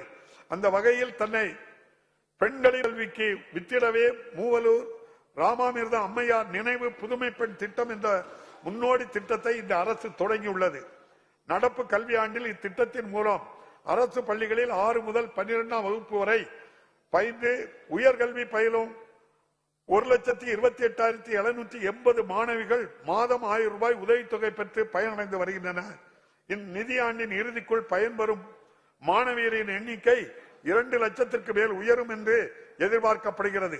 இதன் விளைவாக கடந்த ஆண்டை காட்டிலும் நடப்பு கல்வியாண்டில் கல்லூரிகளில் அரசு பள்ளி மாணவியரின் சேர்க்கை கணிசமாக அதிகரித்துள்ளது. தொழில்துறையின் தேவைகளை நிறைவு செய்வதற்காக பல் தொழில்நுட்ப கல்லூரிகளில் புதிய பாடப்பிரிவுகள் அறிமுகப்படுத்தப்பட்டுள்ளன.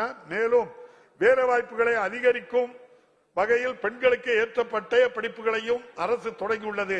கட்டடம், இயந்திர பொறியியல் போன்றவற்றில் பட்டய படிப்புகள் நடப்பு கல்வியாண்டில் தமிழ் வழியில் கற்பிக்கப்படுகின்றன. நாட்டிலேயே முதன்முறையாக பன்னாட்டு செஸ் ஒலிம்பியாட் போட்டியை இந்த அரசு வெற்றிகரமாக சென்னையில் நடத்தியது. 180க்கும் மேற்பட்ட நாடுகளைச் சேர்ந்த ஏறத்தாழ 1800 விளையாட்டு வீரர்களும் பிரதிநிதிகளும் கலந்து கொண்டனர். இப்போட்டியை மாண்புமிகு பிரதமர் அவர்கள் தொடங்கி வைத்தார்கள். இப்போட்டிக்காக தமிழ்நாடு அரசு மேற்கொண்ட சீரிய ஏற்பாடுகள் அனைவரும் வெகுவாக போற்றினார். உலகமே வியக்கும் வகையில் மிக குறுகிய காலத்தில் இந்த பன்னாட்டு போட்டியை சிறப்பாக நடத்தி காட்டிய தமிழ்நாடு அரசை நான் மனமாற பாராட்டுகிறேன்.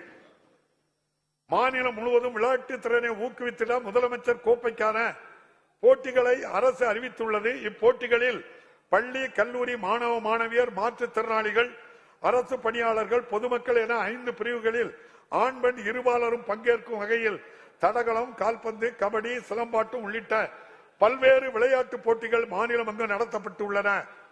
உலக அளவில் தொழில்நுட்பம் மற்றும் புதுமை திறன் உச்சி மாநாடு உமேஜின் முதன்முறையாக சென்னையில் வரும் மார்ச் மாதத்தில் நடைபெற உள்ளது. தொழில்நுட்ப நிறுவனங்கள், முதலீட்டாளர்கள், கல்வியாளர்கள், தொழில்நுட்பத்துறை முன்னோடிகள் ஆகியோரை ஒரே தளத்தில் ஒருங்கிணைத்து தொழில்நுட்பத்துறைக்கு புதிய உத்வேகத்தை இம்மாநாடு ஏற்படுத்தும். 1920ஆம் ஆண்டு சென்னை மாநகராட்சியில் நீதி கட்சியின் ஆட்சி காலத்தில் தொடங்கப்பட்ட மதிய உணவு திட்டம் பல்வேறு காலங்களில் தொடர்ந்து விரிவுபடுத்தப்பட்டு நாட்டிற்கே முன்மாதிரியாக இன்று திகழ்கிறது. ஏழை எளிய மாணவர்கள் அதிக அளவில் பள்ளிகளில் சேர்வதற்கும் தொடர்ந்து பயில்வதற்கும் இத்திட்டம் பெரும் பங்காற்றியுள்ளது.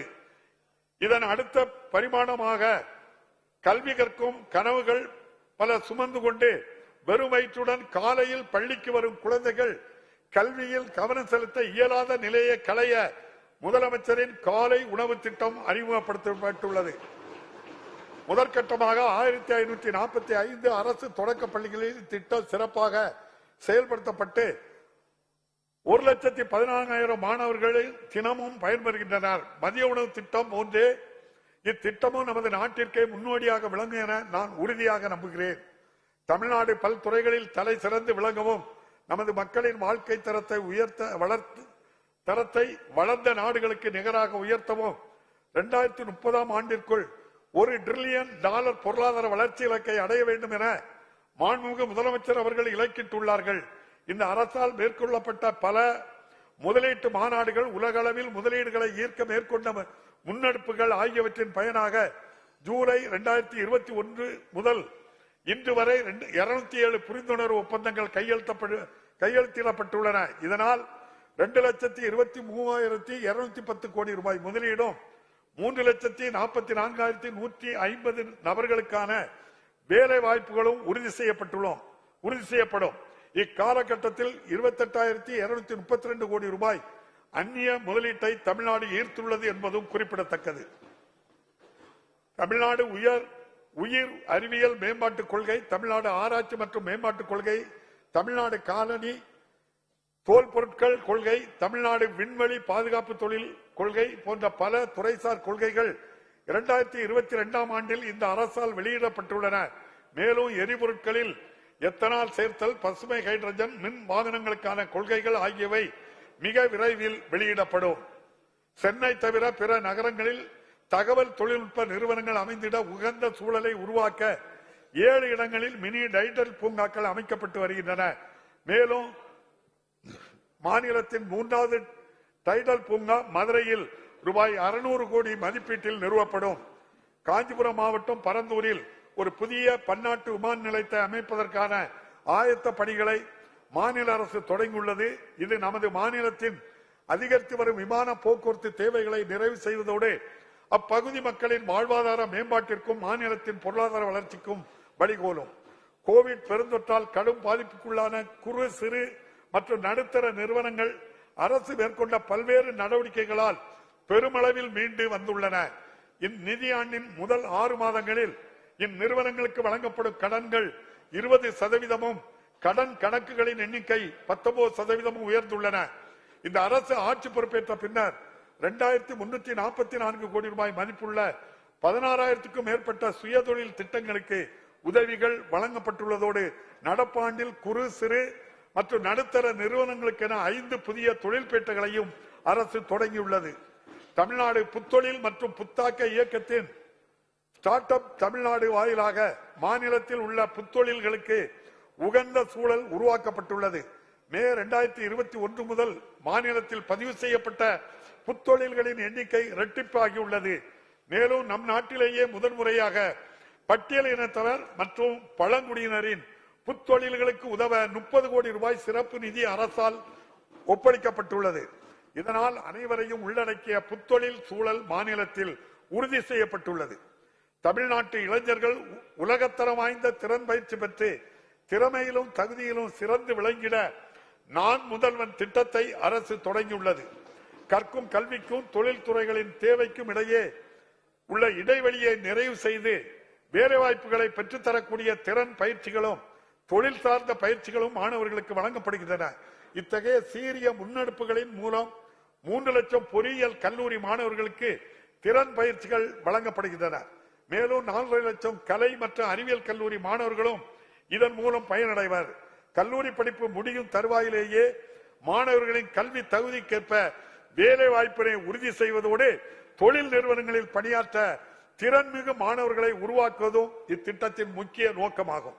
கிராமப்புற பகுதிகளில் அடிப்படை வசதிகளை ஏற்படுத்தி கட்டமைப்புகளை மேம்படுத்தி வாழ்வாதார திட்டங்களின் மூலம் வறுமையை அகற்றிடும் முயற்சிகளில் இந்த அரசு முழுமையாக ஈடுபட்டுள்ளது. மாநிலத்தில் உள்ள அனைத்து கிராம குடியிருப்பு பகுதிகளிலும் சமமான முழுமையான வளர்ச்சியை உறுதி செய்யும் நோக்கத்துடன் அனைத்து கிராம அண்ணாமலை திட்டம் இந்த அரசால் மீண்டும் செயல்படுத்தப்பட்டு வருகின்றது.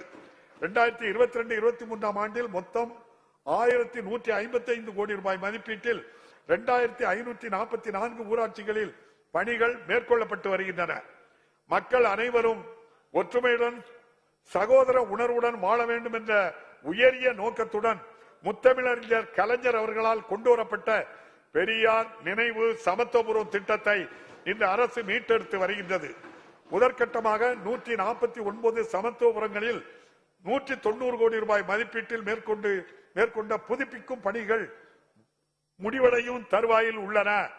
அதேபோல் நகர்ப்புற பகுதிகளில் கட்டமைப்பு வசதிகளை மேம்படுத்திட வரும் 4 ஆண்டுகளில் 20,990 கிலோமீட்டர் நீளமுள்ள நகர்ப்புற சாலைகள் 9,588 கோடி ரூபாய் செலவில் மேம்படுத்தப்படும் என சென்ற கூட்டத்தொடரில் மாண்புமிகு முதலமைச்சர் அவர்கள் அறிவித்தார்கள்.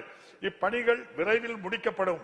53 இடங்களில் தேங்கியுள்ள பழைய கழிவுகளை லீகசி வேஸ்ட் சுற்றுச்சூழலுக்கு உகந்தவாறு உயிரி அகழ்ந்தெடுத்தல் பயோமைனிங் முறையில் அப்புறப்படுத்தி நிலங்கள் மீட்டெடுக்கப்பட உள்ளன. இதற்காக ரூபாய் 122 கோடி ரூபாய் ஒதுக்கீடு செய்யப்பட்டுள்ளது. இதுவரை 369 ஏக்கர் நிலங்கள் மீட்டெடுக்கப்பட்டு பசுமையான பகுதிகளாக மாற்றப்பட்டு வருகின்றன.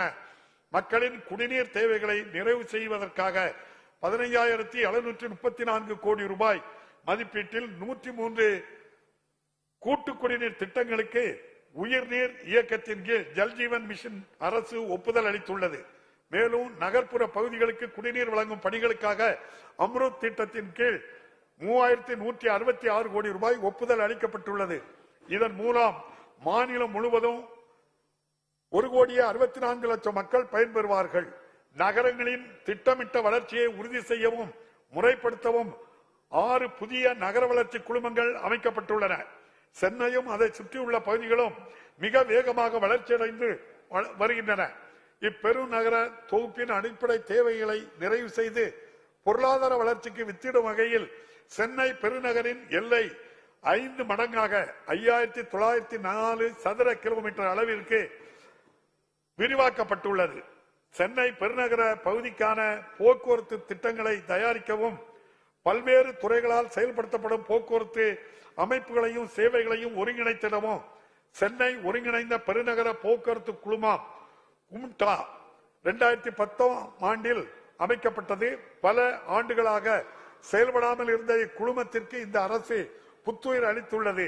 கடந்த நவம்பர் மாதத்தில் இக்குழுமத்தின் முதல் கூட்டம் மாண்புமிகு முதலமைச்சர் அவர்களின் தலைமையில் நடைபெற்றது.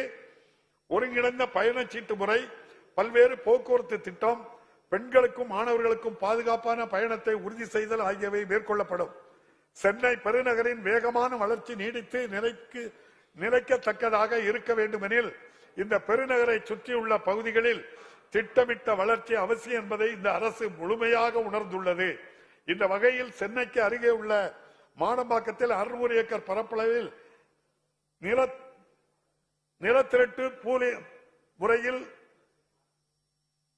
புதிய வளர்ச்சி பகுதியை உருவாக்குவதற்கான ஒரு முன்னோடி முயற்சி சென்னை பெருநகர வளர்ச்சி குழுமத்தால் மேற்கொள்ளப்பட்டு வருகின்றது.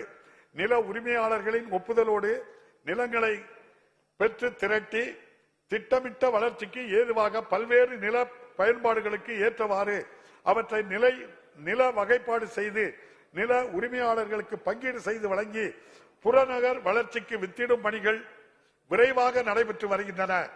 பெரும்பாலான நில உரிமையாளர்கள் மனம் வந்து ஒப்புதல் அளித்துள்ள இப்பணிகள் விரைவில் நிறைவேறும். இதன் அடுத்த கட்டமாக இதே நிலத்திரட்டு முறையை பின்பற்றி கிழக்கு கடற்கரை சாலையை ஒட்டி மாமல்லபுரம் அருகே புதிய துணை நகரம் ஒன்று அமைக்கப்படும். இச்சாலையும் 4 வழி சாலையாக தரம் உயர்த்தப்படுவதால் சென்னை பெருநகர பகுதியின் அடுத்த கட்ட வளர்ச்சிக்கு அச்சாணியாக இத்திட்டம் விளங்கும். பொருளாதார வளர்ச்சிக்கு இன்றியமையாத தரமான பாதுகாப்பான சாலை இணைப்புகளை மாநிலம் முழுவதும் அமைத்திட இந்த அரசு பல்வேறு திட்டங்களை செயல்படுத்தி வருகின்றது. ஒருங்கிணைந்த சாலை மேம்பாட்டு திட்டத்தின் கீழ் 5582 கோடி ரூபாய் மதிப்பீட்டில் 2263 புதிய பணிகளை மேற்கொள்ள அரசு ஒப்புதல் வழங்கியுள்ளது. மேலும் 560 கோடி ரூபாய் மதிப்பீட்டில் 131 தரைப்பாலங்களை உயர்மட்ட மேம்பாலங்களாக மாற்றுதல், 142 கோடி ரூபாய் மதிப்பீட்டில் புறவழிச்சாலைகள் அமைத்தல், 327 கோடி ரூபாய் செலவில் 8 ரயில்வே மேம்பாலங்கள் அமைக்கும் புதிய பணிகள் போன்றவை நடப்பாண்டில் மேற்கொள்ளப்பட உள்ளன. வாழ்வாதார மேம்பாடு, திறன் வளர்ச்சி, சுயசார்பு வாயிலாக மகளிரின் முன்னேற்றத்திற்கு முக்கிய காரணியாக சுய உதவி குழுக்கள் திகழ்கின்றன. இவ்வாண்டில் 3,97,000 மகளிரை உறுப்பினர்களாக கொண்டு 42,845 புதிய சுய உதவி குழுக்கள் அமைக்கப்பட்டுள்ளன. இந்நிதியாண்டில் இதுவரை 3,07,000 சுய உதவி குழுக்களுக்கு 16,949 கோடி ரூபாய் வங்கிக் கடன்கள் வழங்கப்பட்டுள்ளன. சுய உதவி குழுக்களால் தயாரிக்கப்படும் பொருட்களின் தரத்தை மேம்படுத்தி மின்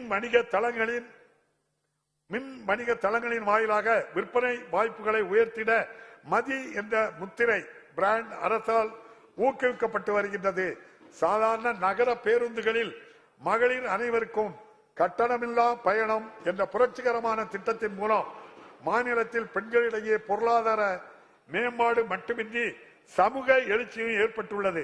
நாள்தோறும் 36 லட்சம் பயணங்கள் செய்து மகளிர் பயனடைந்து வரும் இத்திட்டத்தின் மூலம் ஒவ்வொரு பெண்ணும் சராசரியாக மாதத்திற்கு ரூபாய் 888 ரூபாய் அளவிற்கு சேமிக்கின்றனர் என்று மாநில திட்டக்குழுவின் ஆய்வு தெரிவித்துள்ளது. தற்போதுள்ள பழைய பேருந்துகளை மாற்றி சுற்றுச்சூழலுக்கு உகந்த புதிய பசுமை பேருந்துகளை அறிமுகப்படுத்த அரசு உறுதி பூண்டுள்ளது. 2213 BS6 பேருந்துகள் மற்றும் 500 மின்சார பேருந்துகள் KFW நிதியிலும் 1000 BS6 பேருந்துகள் மாநில அரசு நிதியுதவியிலும் கொள்முதல் செய்யப்பட்டு இவ்வாண்டு பயன்பாட்டிற்கு கொண்டு வரப்படும். சென்னை மெட்ரோ ரயில் திட்டத்தின் முதற்கட்டத்தில் அமைக்கப்பட்ட 54 கிலோமீட்டர் நீளமுள்ள 2 வழித்தடங்களில் உலகத்தரம் வாய்ந்த சேவைகள் வழங்கப்பட்டு வருகின்றன. கோவிட் பெருந்தொற்றிற்கு பின் நாள்தோறும் பயணிக்கும் நபர்களின் எண்ணிக்கை தொடர்ந்து அதிகரித்து வருகிறது. 2022 ஆண்டில் ஜூன் மாதத்தில் நாள் ஒன்றுக்கு 1,76,000 பயணிகள் என்று இருந்த எண்ணிக்கை டிசம்பர் மாதத்தில் 2,07,000 ஆக உயர்ந்துள்ளது. 2,07,000 உயர்ந்துள்ளது. 63,246 கோடி ரூபாய் மதிப்பில் 118.9 கிலோமீட்டர் நீளமுள்ள சென்னை மெட்ரோ ரயிலின் 2ஆம் கட்ட பணிகள் துரிதமாக செயல்படுத்தப்பட்டு வருகின்றன.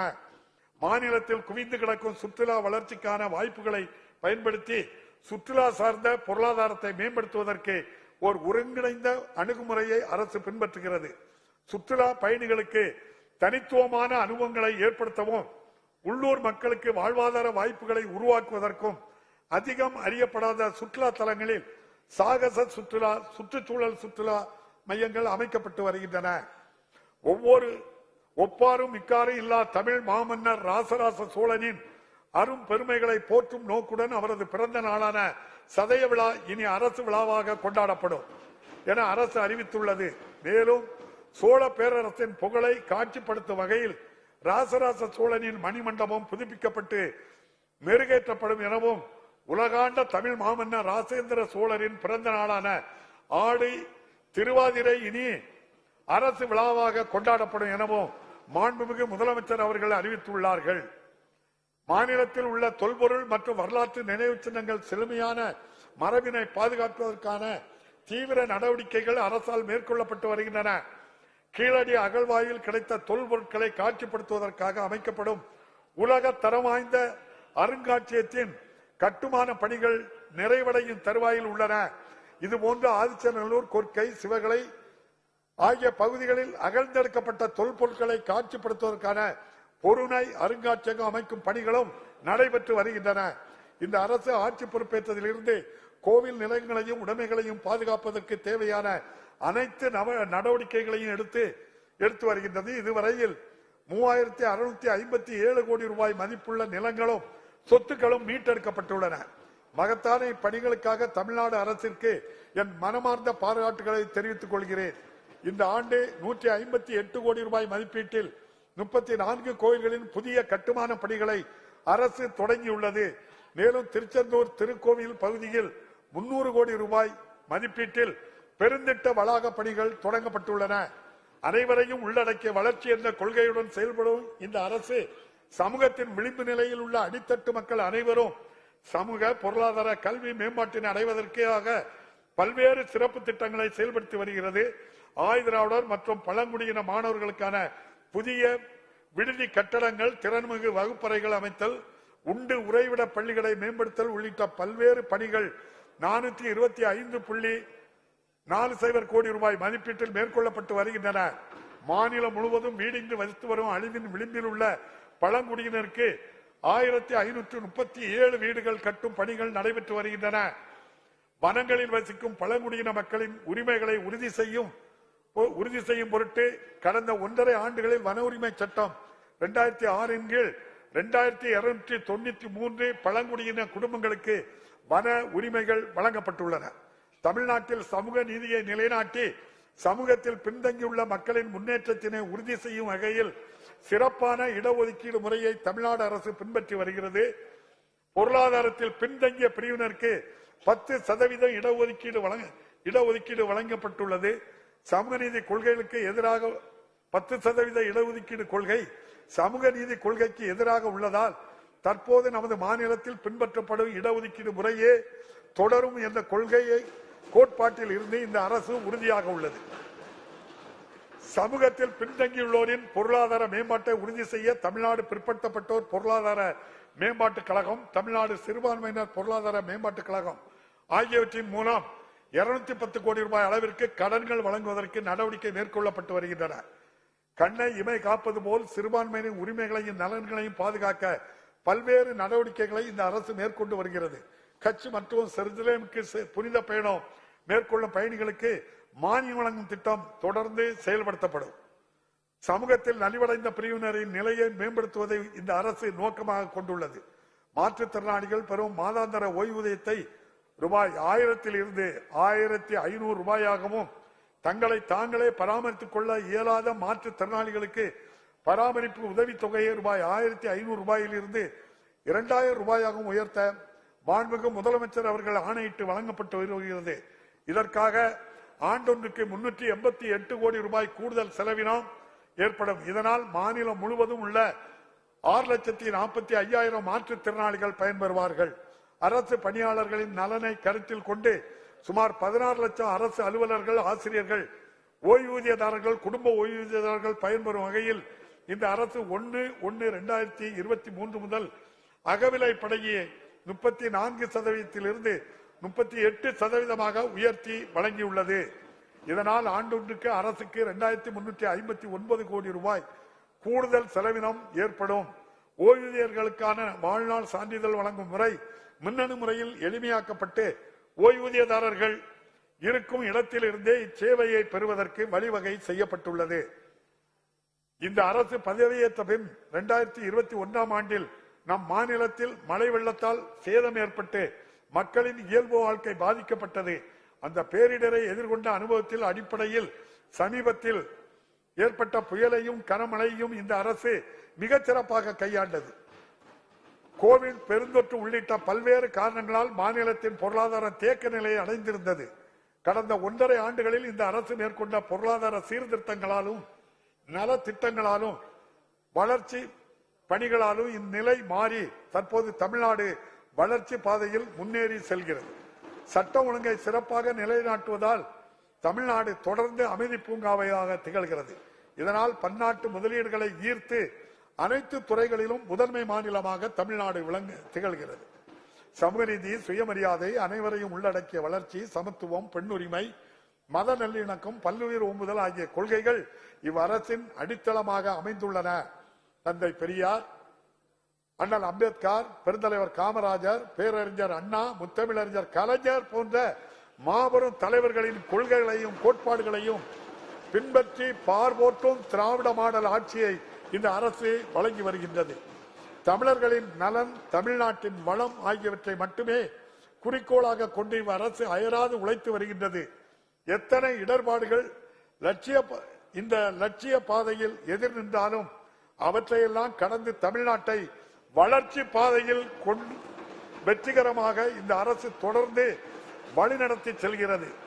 இவ்வாண்டில் மக்கள் நலனுக்காகவும் மாநிலத்தின் சமூக பொருளாதார வளர்ச்சிக்காகவும் உரிய சட்டங்களை இயற்றி சட்டமன்ற விவாதங்களில் தங்களது அரிய கருத்துக்களை வழங்கி இந்த அரசின் செயல்பாட்டிற்கு நீங்கள் அனைவரும் உறுதுணையாக இருப்பீர்கள் என்று நம்புகின்றேன். அனைவருக்கும் மீண்டும் எனது புத்தாண்டு பொங்கல் நல்வாழ்த்துக்களை தெரிவித்து மகாகவி பாரதியாரின் வைர வரிகளுடன் எனது உரையை நிறைவு செய்கிறேன். வாழிய செந்தமிழ், வாழ்க நற்றமிழர், வாழிய பாரத மணித்திருநாடு. மாண்புமிகு முதல்வர் அவர்கள் மைக்கு.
जनगण मन अधिनायक जय हे भारत भाग्य विधाता। पंजाब सिंधु गुजरात मराठा द्राविड उत्कल बंगा विंध्य हिमाचल यमुना गंगा उच्चल जलधि तरंगा। तव शुभ नामे जाहे तव शुभ आशीष माहे गागे तव जय गाथा जन गण मंगलदायक जय हे भारत भाग्य विधाता जय हे जय हे जय हे जय जय जय जय हे।